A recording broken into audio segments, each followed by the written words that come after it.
మంత్రపుష్పం అంటే ఏమిటి? సాధారణంగా పుష్పము అనేటటువంటి దాన్ని పూజలో ఉపయోగిస్తాం.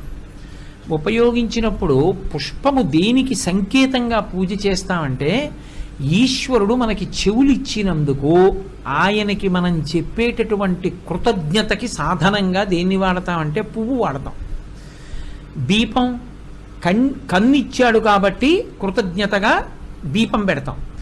నాలుక ఇచ్చి రుచి చూసే శక్తి ఇచ్చాడు కాబట్టి నైవేద్యం పెడతాం. మనకి స్పర్శనిచ్చాడు కాబట్టి చందనాన్ని అనులేపనం చేస్తాం. పంచేంద్రియములు ఒక్కొక్క దానికి ఒక్కొక్క శక్తి ఉంటుంది. మనకి వాసన చూసే అధికారం ఇచ్చాడు, ముక్కుతో ధూపం వేస్తాం. చెవులు ఇచ్చాడు, ఎన్ని ఉపకారాలు పొందుతున్నావు నువ్వు. చెవితో ఒక ఉపకారం కాదు, వీణ వింటున్నప్పుడు అబ్బా ఎంత మధురమైన ధను అంటాం. కోయిల పాట వింటే బా ఎంత మధురమైన పాట అంటాం. వచ్చిరాని మాటలతో మనవరాలు వచ్చి తాత తాత అంటే అబ్బా చెవులకి ఆభరణాలు పెట్టుకున్నంత ఆనందంగా ఉంటుంది. కొడుకొచ్చి నాన్నగారండి అని ప్రాజ్ఞుడై పలకరించి మాట్లాడుతుంటే అబ్బా వీడు పండితుడయ్యాడు రా అని మురిసిపోయావు. ఒక్క చెవి ఉన్నందుకు ఎంత మురిసిపోతున్నావు. అన్ని మురిపాలకి కారణం చెవులు. ఆ చెవులకు శబ్దాలు వినేటటువంటి అవకాశము ఇచ్చినందుకు అన్ని పువ్వులతో పూజ చేస్తున్నావు నమః అని. అందుకని పువ్వు వినడానికి అవకాశం ఇచ్చినందుకు కృతజ్ఞత. ఏమంటే దీపానికంటే కంటితో సంబంధం ఉంది, గంధానికంటే చర్మంతో సంబంధం ఉంది, చల్లగా ఉంటుంది. వినడానికి పువ్వుకి సంబంధం ఏమిటి? పువ్వుకి శబ్దం ఉంటే కదా వినడానికి కృతజ్ఞతగా వేయడం. అంటే నా కోసమని పట్టుకొచ్చినవన్నీ నావేనా? ఇప్పుడు ఈ పూలదండ ఉంది, నేను మెళ్ళో వేసుకుని ఉన్నానా వేసుకుని లేనా అన్నది విడిచిపెట్టండి. ఇదంతా అయిపోయి నేను లేచి వెళ్ళిపోతున్నప్పుడు ఈ పూలదండ ఎవరిది? నాదే. నా కొరకని తెచ్చినది నాదే, నాకు సమర్పణం చేసింది. తుమ్మెదల యొక్క ధనులన్నీ ఎవరి కోసం? పువ్వుల కోసం. పువ్వు దగ్గరికి వెళ్ళి తేనె తాగేటప్పుడు ధనులన్నీ ఆగిపోయాయి. తుమ్మెదల ధనులన్నీ పువ్వులవి కాబట్టి పువ్వులకి ధనులు లేకపోవడం ఏంటి? ఇది నేను మెళ్ళో వేసుకుంటేనే నాదే. వేసుకున్నా వేసుకోకపోయినా నా ఇంటికి పట్టుకెళ్ళి మేజా బల్ల మీద పెట్టినా ఈ దండ నాది. అలా అవి పలకకపోయినా తుమ్మెదల ధనులన్నీ పువ్వులవి. కాబట్టి ఇప్పుడు ధనులు చెవుల ద్వారా వింటున్నాం కాబట్టి దానికి కృతజ్ఞతగా పువ్వులు వాడతాం. అంతేకాదు పువ్వు జ్ఞానమునకు గుర్తు. పువ్వు చేత్తో పట్టుకున్నామన్నా పువ్వుతో దేన్ని సంకేతిస్తారంటే జ్ఞానమును సంకేతిస్తారు. ఎందుకంటే జ్ఞానము కలిగితే వికసనం వస్తుంది, బుద్ధి వికసిస్తుంది. జ్ఞానము చేత పువ్వు వికసిస్తుంది. అందుకే పూజ చేసేటప్పుడు పువ్వు చిట్ట చివర చేతిలో పువ్వులు పట్టుకు లేచి నిలబడతాం. పూజ చేసేటప్పుడు కూర్చుంటాం. అసలు రహస్యం తెలుసుకునేటప్పుడు లేచి నిలబడతాం. అప్పుడు చేతిలో పట్టుకున్న పువ్వుల్ని మంత్రపుష్పం అంటారు. అంటే మంత్రమనేటటువంటి పుష్పము ద్వారా అందుతున్న జ్ఞానాన్ని లోపలికి తీసుకో.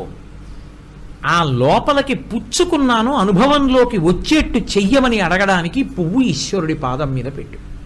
అది మంత్రపుష్పం. మంత్రపుష్పంలో ఏం చెప్తాం? ప్రారంభం చేస్తూనే ఓ మాట చెప్తాం, నాణ్యపంధాయనాయ విద్యతే అంటూ మొదలు పెడతాం. ధాతా పురస్తాద్యముదాజహార శక్ర ప్రవిద్వాన్ ప్రతిశ్చరస్ర అంటూ మొదలుపెట్టి నాణ్యపంధాయనాయ విద్యతే.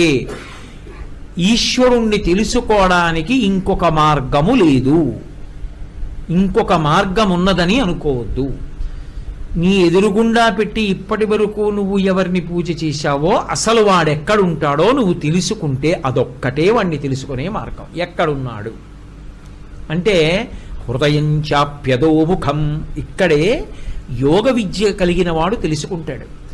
ఇలా వంగినటువంటి ఒక తామర మొగ్గ ఎలా ఉంటుందో అలా వంగి ఉంటుంది. అది ఎక్కడ ఉంటుంది? నాభ్యాము పరితిష్టతి. చిటికిన వేలు బొడ్డులో పెట్టుకుని బొటన వేలు పైకి పెడితే ఎవరి చెయ్యి వాళ్ళకి. బొడ్డులో చిటికిన వేలు పెట్టి బొటన వేలు పైకి పెట్టినప్పుడు బొటన వేలు ఎక్కడ తగులుతుందో ఆ వంగిన పద్మం యొక్క మొగ్గ అక్కడికి వస్తుంది. దాని చివర ఒక చిన్న బిందు ఉంటుంది. నీవారస్సూకవత్తన్వీ పీతాభాస్వత్యనూపమా. ఒడ్డు గింజ చివర ములుకి ఎంత ఉంటుందో ఇలా అంటే గీరుకుని అంత ఉంటుంది. అది తస్య మధ్యే, మళ్ళీ ఆ మధ్యలో ఒక చిన్న ప్రకాశం ఒకటి వెలిగిపోతుంటుంది.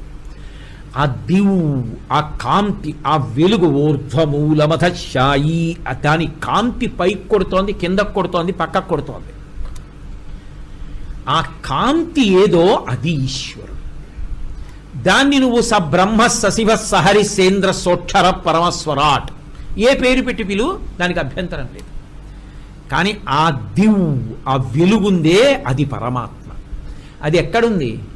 ఇక్కడే ఉంది. అంతర్ముఖ సమారాధ్య బహిర్ముఖ సుదుర్లభ. కాబట్టి ఇప్పుడు నిజంగా ఈశ్వరుణ్ణి చూడాలంటే ఇవి తెరిస్తే కనపడడం కాదు, ఇవి మూతలు పడి అంతర్ముఖత్వంతో లోపలికి ధ్యానంలో ప్రయాణం చేస్తే వెలుగులకు వెలుగైన వెలుగు ఈ లోపల కనపడుతుంది. వాడు ఈశ్వరుడు. వాడు ఇక్కడ ఉన్నాడు సుమా. వాడు ఇక్కడ కాదు, సమస్త ప్రాణికోటి యందు హృదయ క్షేత్రంలో వెలుగుతున్నాడు. ఏ ప్రాణిని తీసుకోండి, వాడే ఉన్నాడు.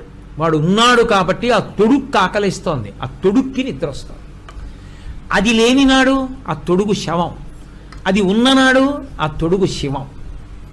ఇప్పుడు ఆకలి దాని వలన వస్తోంది, ఆకలి తీరిందని అదే తెలుసుకుంటుంది. జ్ఞాని ఇప్పుడు ఏ భావనతో చూస్తాడంటే, అలా వెళ్ళిపోతున్నటువంటి కుక్క ఆకలితో డొక్క లోపలికి పోయి తోక ఊపుతోందనుకోండి, ఆ లోపల ఉన్నవాణ్ణి చూస్తూ ఉంటాడు, తనలో ఉన్నవాణ్ణి చూస్తూ ఉంటాడు తప్ప ఆయనకి నామరూపాలు కాదు, లోపల ఉన్నది అన్నిటిలో నేనే. ఇది మీరు బాగా పట్టుకోవాలి నేను చెప్తున్న మాట. ఏ ప్రాణైనా ఇటువైపుకి తిప్పి చూపిస్తుంది, ఇక్కడే చూపిస్తుంది. నేను అని ఇక్కడ అనరు, నేను అని ఇక్కడ అనరు, నేను అని మోకాలు చూపించరు. నేనండి అంటాడు, ఇలా అంటాడు, నేనండి అంటాడు. ఎందుకని? తెలిసో తెలియకో అసలు ఎక్కడున్నాడని శాస్త్రాలు చెప్పాయో అక్కడే చూపిస్తాడు. నేను అంటాడు. అంటే ఎవరా నేను? వాడు. ఆ నేనే ఎక్కడుంది? అక్కడా ఉంది. అజ్ఞానం ఎక్కడుంది? ఇది నేను, నువ్వు. ఈ నేనుకి నువ్వుకి మధ్య స్వార్థం అంతా వచ్చి, నువ్వు పాడైపోయినా పర్వాలేదు, నేను బాగుండాలి.